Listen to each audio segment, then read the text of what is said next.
තන සිතදේ ගුණිතයක් අනුකලනය කරන්න අපි පාවිච්චි කරන ක්‍රම දෙකක් තියෙනවා. එකකට අපි කියනවා කොටස් වශයෙන් අනුකලනය කියලා කියනවා. ඒතර කොටස් වශයෙන් අනුකලනයේ දෙවි කියන්නේ අනුකලන u වරක් dvයට dx වරක් dx සමානයි uv ඍණ අනුකලන v වරක් dvයට dx වරක් dx. මෙයා තමයි සූත්‍රය. දැන් මේකේ දරුවනේ මේ තියෙන අනුකලන විෂය. ඒතර මේ තියෙන එක ශ්‍රිතයක් මේ තියෙන අනික් ශ්‍රිතය. ඒතර මේ දෙන්නගේ ගුණිත තමයි අනුකලනය කරන්න තියෙන්නේ. ඒතර දැන් මේ සූත්‍රය දානකොට දැන් මෙතන u කියලා ගන්න ශ්‍රිතය ඒ විදිහටම මෙතන ඉන්නවා. ඒතර u කියලා ගන්න ශ්‍රිතේ මෙතෙන්ට ඕන අවකලනය කරලා. මෙතෙන්ට ඕන අවකලනය කරලා. මෙතන ඉන්නවා dvයට dx කියලා ශ්‍රිතයක්.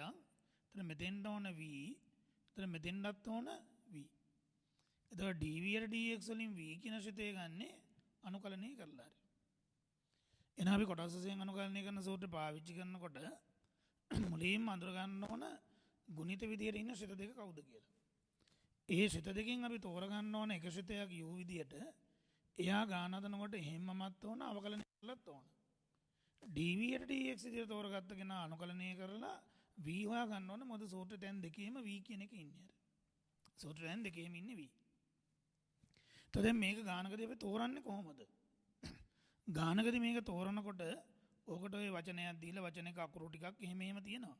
ඊට වඩා දරුණේ මෙන්න මෙහෙම ලේසි. මුලින්ම බලන්න ශ්‍රිත දෙකෙන් අනුකලනය කරන්න පුළුවන් කවුද කියලා. සමහර ගණන් වලදී එක්කෙනෙක් අනුකලනය කරිය හැකි අනික් කෙනා අනුකලනය කරන්න බෑ. එහෙනම් අනුකලනය කරන්න පුළුවන් කෙනා ගත්තා v විදිහට dvයට dx විදිහට අනික් කෙනා ගත්තා u විදිහට.